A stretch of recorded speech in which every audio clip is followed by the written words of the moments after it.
Hello, Connecticut. It's Johnny Flynn, and I have our trusty state's disabled advocate on the phone. Say hello. Hello.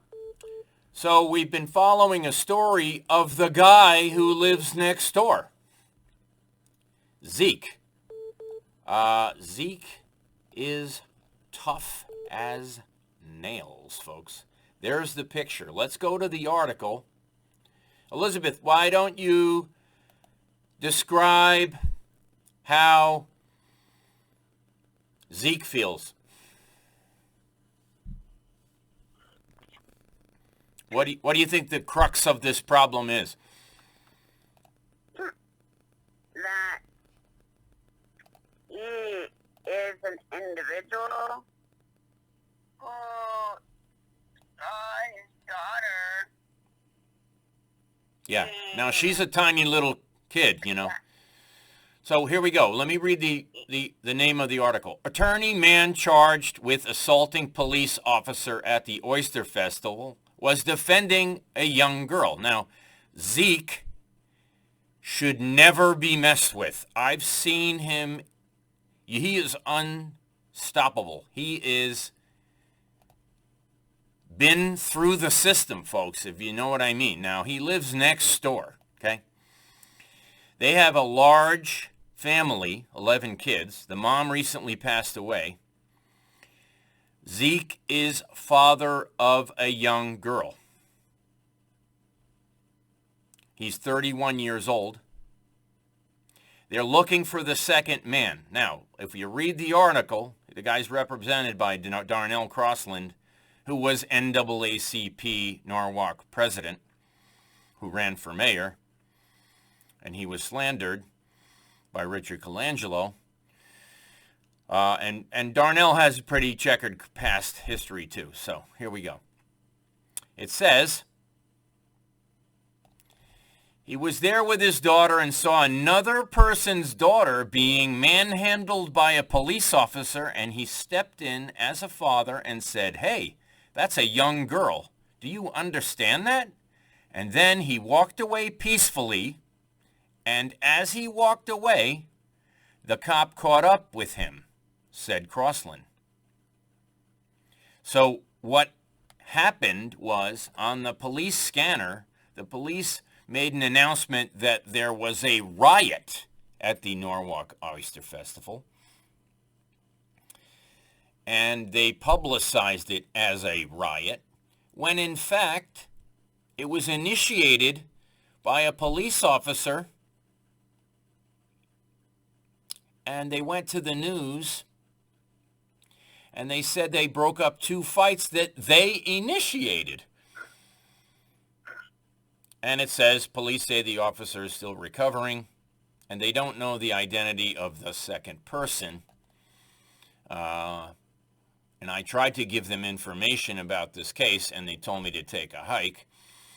I believe I know who the second person is, but, you know, they won't take it from me. So go ahead, Elizabeth. Is this like describing how police in Norwalk are not trained properly?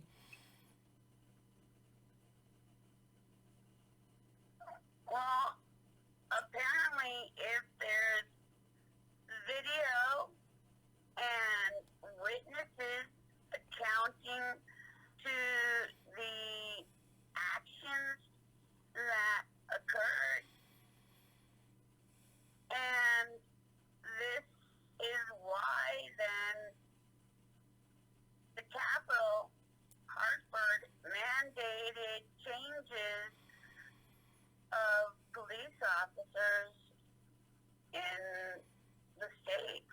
Now, here we go. Our Darnell Crossland is saying he's trying to enter the video as evidence, and the judges block the evidence.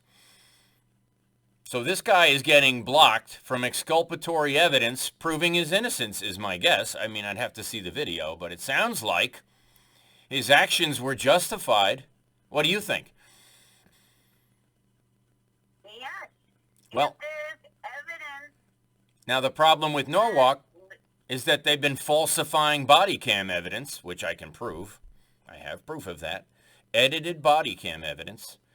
There are people right now claiming that the police are shaking down guys on probation for cash. I have ample evidence of that. I filed a police report. I've filed many police reports over the years, folks. I've never gotten an answer. I've never gotten a call back, and I have filed over 1,300 cash stolen checks with the Norwalk Police Department since 2000, and we haven't heard a damn thing. The first check I gave them was $250,000. So they are stealing money, folks. There's just no other explanation.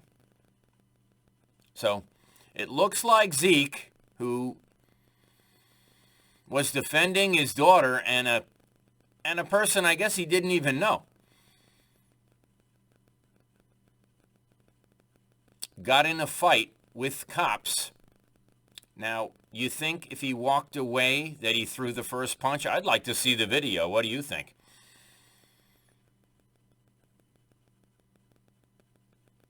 I mean, for them to get on the radio and announce that there's a riot at the Norwalk Oyster Festival and then make a false arrest, right?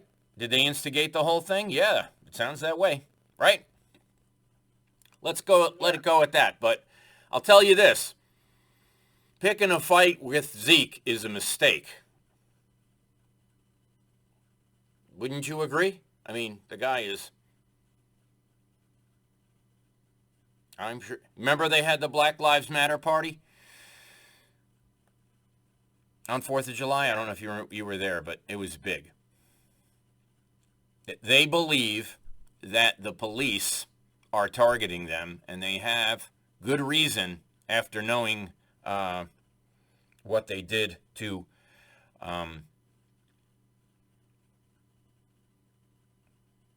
Camille, you know? What they did to Camille is unconscionable. Camille lives in the house as well. So, I guess that's all we can say, right? Thanks, Elizabeth. Great find you got here. Have a great day. You too. Awesome. That's our disabled advocate, Elizabeth. If you have problems getting benefits, she's the girl to go to. We're working right now with a homeless lady that was evicted that has cancer. And let me tell you, the state is abandoning her. She's living on the street. Her name is Kathy Vale. I would not get in the habit of giving out your phone number to her. She will call you 10 times a day. She is seriously handicapped. She calls me 5 times a day saying, Johnny, can you give me money? Johnny, can you pick me up? Can you drop me off?